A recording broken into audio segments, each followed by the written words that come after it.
Assalamualaikum warahmatullahi wabarakatuh. Alhamdulillah, kita sekarang akan terbang ke Batuanda dari Soekarno-Hatta yang kemarin kita sudah silaturahim. Yang terakhir tadi malam ke rumahnya Sekjen BPP OI, ya, BPP OI Mas Oji. Kita berbicara tentang bagaimana seni itu digunakan untuk dakwah yang luar biasa, yang dulu pernah menghasilkan hasil yang luar biasa dilakukan oleh Wali Songo dalam sekitar rentang waktu 1 abad, bisa membuat Nusantara ini menjadi hijau penuh dengan syahadat. Karena apa? Dengan budaya menyiarkan ilmunya.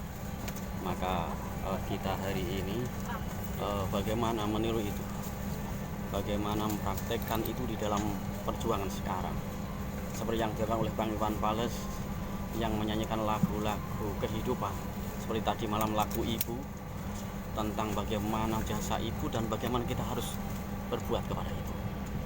Ini suatu yang luar biasa. Makanya para teman-teman, bahwa